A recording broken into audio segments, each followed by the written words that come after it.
Today, my name is Louis. For this part of CSI Training, I'll be talking about mentoring and tutoring.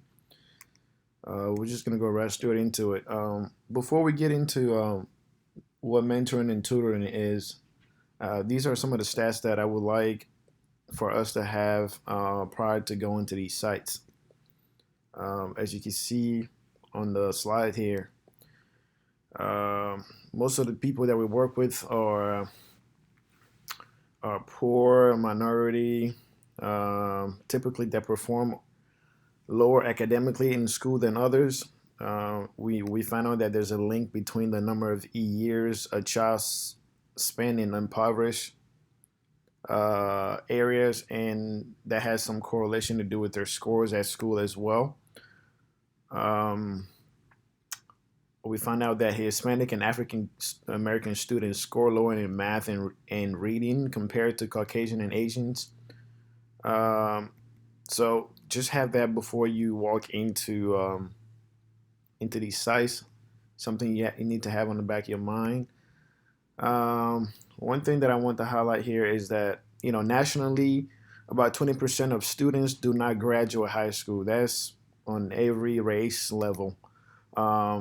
Students drop out of school for different variety of reasons. Some to do with family reasons and unemployment. Family reasons and it related from anything. So school related reasons could have something to do with absence, poor feeling, disliking school, not wanting to go, or completing your homework. So that pushes students to drop out of school. As a percentage of each ethnic group, the rate of dropping out is much higher for poor and or minority students than so need to have that in the back of your mind as well, because these are the people that we work with. It is also important that as a nation, 66% of dropouts are white. And that makes sense because there's more white people than any other race there is in America. Um, so a student's decision to drop out of school has a long-term consequences that can possibly contribute to juvenile delinquency. So basically, from what you see on the slide here, uh, the earlier you drop out, the more chance you have to be arrested and be put into jail.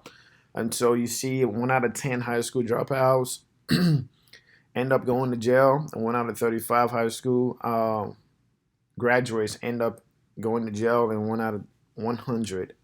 So our goal as mentors and tutors is to push and encourage students to achieve uh, to achieve college graduation, so that we can fix this stats that we're seeing. So our mission is not only to prevent school students from dropping out of school. We hope to promote college participation. We want to make sure that they're seeing something in us that want to make them into wanting to go to college as well. So so that's one of our mission. It doesn't mean that you only helping students to get their homework done or get their fix make sure they're doing good at the moment. We want to make sure that they are thinking about the future, and just push them and instill this belief in them and attitude that would promote excellency in their school. Um, Positive academic value needs to be promoted. For example, when you find out a student likes math, science, or any reading and all the other subjects, you want to make sure that you're the person that would open doors for them to see that there are jobs out there that will fit their criteria, not to suggest to them that they should do this or they should do that, but just let them know that if you like this, you should look more into this and stuff like that. Again, next, support is just not, like I said again, it's not just to support their immediate academic problem, but to support them in the kind of positive values, belief, and attitudes which will sustain their interest and achievement all the way to some form of post-secondary education. So college and all that. So we're just gonna talk about tutoring and mentoring. Like as you can see, let's talk about tutoring for a second. Tutoring means different things to different people, and I learned this as I work as a volunteer to becoming a site coordinator as well. Some believe that tutors replace classroom instruction. There's no way you can fill in the time that the teachers spend on the kids at school, so you can't really replace that in terms of hours, actually. So others believe that tutors are to do unfinished homework, classwork with students. You'll find yourself doing this, but you know, there's a bigger picture to this. Others still may view tutors as support personnel. Like that's what most people view tutors as. You know, I need help. Can you help me do this? Can you help me do that? But tutoring means to guide, usually individually, in a special subject or for a particular purpose. Tutoring can be looked at in the present context as a process which is a narrow in scope, addressing students' weaknesses in a particular academic area. So, with short term goals, you want to help students improve their performance in school. Next, we want to talk about mentoring really quick. Mentoring serves as a wise and trusted counselor to others.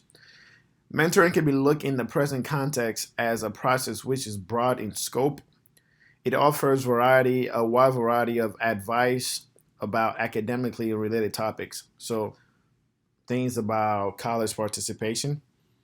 So with that, with long-term goals, you want to help students adopt academic values, belief, and attitude to form and reach academic goals. So one thing to get out of this is that tutoring is a direct and clearly defined work to support the student's acquirement of specific academic skills. And mentoring is the other way, which is the more indirect work, which is attempting to instill academic attitudes, which will then promote academic achievement and participation. So these two go hand in hand. You wanna always remember that they go hand in hand. You can't just be doing one and not be activating the other. So basically, whatever you're doing, if you're focusing on mentoring, you're sort of doing tutoring at the same time. Social role of a tutor, a mentor. Um, the social role of a tutor or mentor is unique because a mentor or a tutor is not a friend, a teacher, or a powerful adult, or a peer. They're an academic role model. When they look at you, when you're coming in there, you have some type of presence that, you know, they look at you, they know you have something that they don't have. So that automatically makes you a role model to them. Well, you want to be a positive role model. You want to be an academic role model to them. So have that in your mind while you're working with these kids, because these students likely know that mentor and tutors have no power to make them engage in the learning process to overcome the academic challenge. You want to make sure that you don't give them that power distance where, you know, it's sort of like the power distance they have in school where the teacher is talking and they have to listen and they have to respect. You want to make sure they respect you, but at the same time, you want to make sure that you kind of close that gap so that they can approach you easier than they would approach their teacher at school. Especially when you find out that these students, some of them are either shy or introverted. You want to make sure that you kind of close that gap so that they can come close to you and talk to you. Students also know that being asked to participate in homework helped in homework help. They're likely to be seen as students with academic problems. Um, so you want to make sure that, you know, you study what kind of kids or what kind of students you're working with, being introverted or being shy. You want to make sure that the students don't see you as a temporarily help. Because once you start seeing like this happens, as a freshman, you'll realize is that people come to the sites and new people come every semester. Some people come and go, and these students are there, so they kind of live there. So like if they're seeing people come and go, they won't build that trust in you to work with you and to keep developing those relationships with you. So when you having new people coming and going, you can't get close to them and have that solid relationship with them. Um, some people may not want to speak, and you'll have to find a way to get them involved as well. This could be because they may not want to admit that they have an academic problem. So by you recognizing students' expectation and overcoming some of the limitation they pose, you have the opportunity to forge an effective relationship with the student. Which is way different than any other relationship that the student may have. For now, recognize that you will have to negotiate a relationship, which is in itself a valuable experience to the student. So, thank you very much for this part of the CSI training.